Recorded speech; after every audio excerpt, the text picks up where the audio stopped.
All right, ladies and gentlemen, Fab's in the house, and welcome back to the channel. Today, I got something pretty cool from Canada in this box. But before I'm gonna go ahead and check this out, don't forget to like, subscribe, leave me a comment down below, and don't forget to check out fablades.com. See what is going on there. Maybe there's some nice items for sale, like toys, knives, who knows, flashlights, patches. Check that out. Let me know in the comments what do you think about that. If you see something that you like, feel free to throw me an offer. Worst case scenario, I can say no. Or if it's a consignment item, I will be happy to pass the info along and let you know. But anyways, I'm gonna let you know right now what I think about this guy right over here. We got something cool from Canada. This is Reactor from Greg Lightfoot. Would you look at this folder right over here? Let's check the size first, because overall this guy is going to be 21.5 centimeters, 8 centimeters long for the cutting edge and 12.5 for the blade. I got a couple here I want to show you. Cordinal by Shirogorov, it's a big boy, and a small brother, that's the mini cannabis, also Shirogorov, Sienkiewicz design. I love that guy. And because we're doing Damasteel stuff, I got a streamline from Les Voures, designed by Tashi Barusha.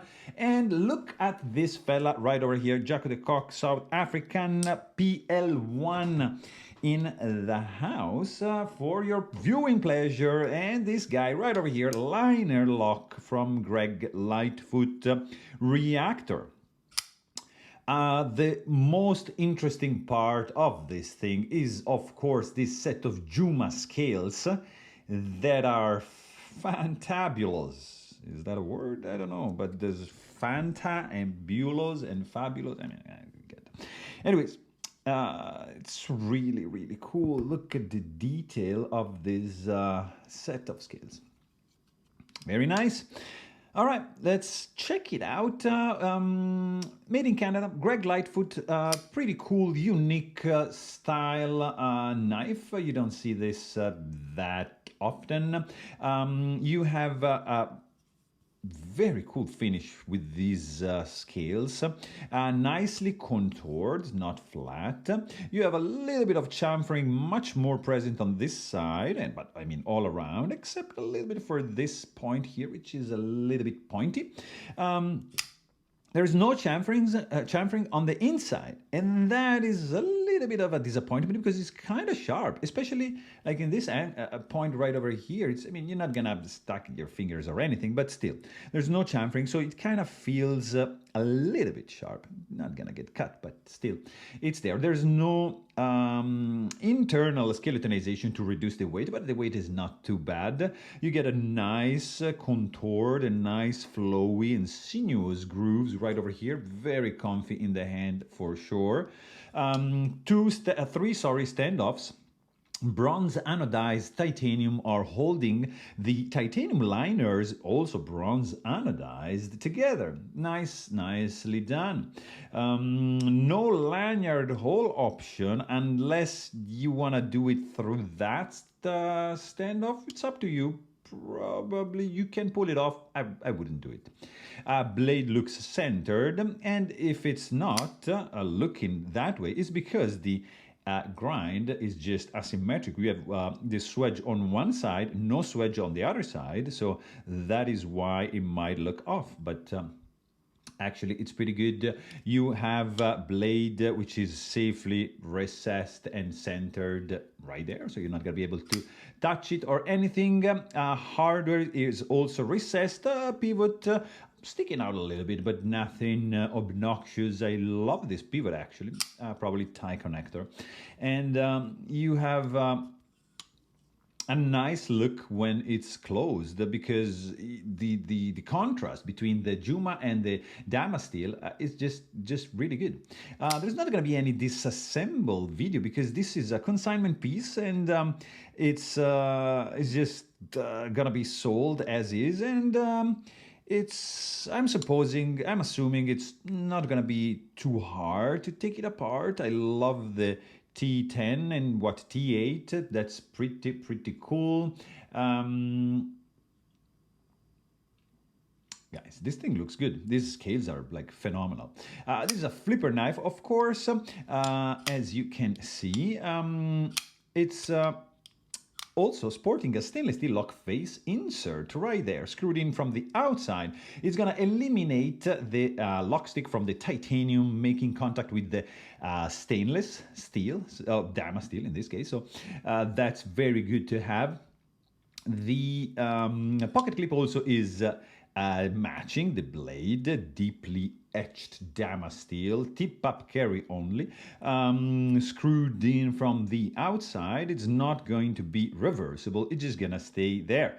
The blade length is not too, I mean, the handle to blade ratio is not optimal. You see, kind of like small, but the blade is like, we can say, pretty menacing, guys. Look at this hardcore jimping going on right there. And you have an asymmetrical swedge going on onto this tanto recurve up to the sharpening choil, hollow grind. This guy is just, you have the Greg Lightfoot logo right over there with the shark, sterile looking kind of on the lock side.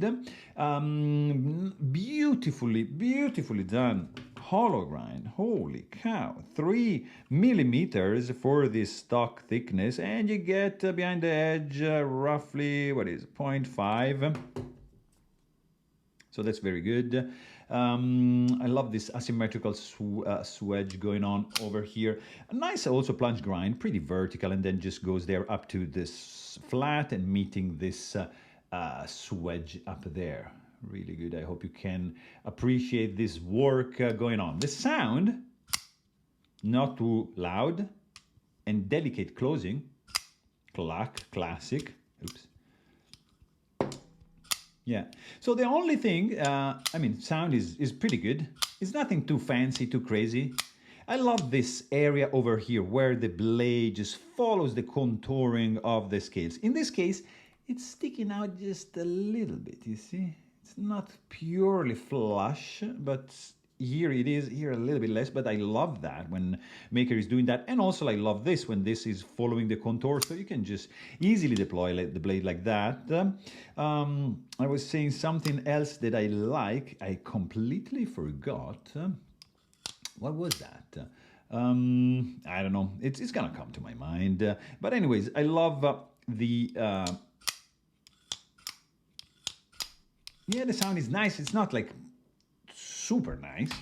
Oops, don't take down anything. Let's check the weight actually, because this thing is not too heavy.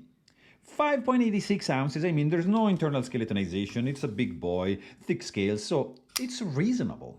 It's very reasonable. Hot spots? No thanks. I mean, even if this is unchamfered and a little bit sharp, it's fine. You have no hot spots, maybe a little bit from the tip of the clip, but not too crazy. Reverse grip is gonna be working nicely, but it's not comfortable. Quite slippery, I mean, it's grippy because the contouring is gonna lock it in your handle, but the knife itself has a slippery finish to it. But everything else feels good. The scales and the liners are perfectly aligned. Here it's protruding a little bit, but, and maybe, yeah, just a little bit there, you see, but just like minor. This is a handmade knife, guys, so remember that. There's gonna be some imperfections, and that's what makes it perfect. So you have no blade play, no finger sore, you have no lock stick because there's some stainless steel lock face insert. Very cool action. This guy's running on bearings. The only thing that I don't like, it's just the access to the lock bar. Very little. You kind of can miss, but just jam it there, push, and you're going to be able to do it. So it's not impossible, but it's not ideal. That's one little nitpick that I have. Everything else is good. Like good action, the sound is good. I mean, not my favorite. The scales, I love. The blade, I also like. I prefer maybe not a recurve here, but it works. It makes sense for this kind of build, which I really like. So there you have it. Hope you guys enjoyed this video, and thanks for watching. Stay tuned.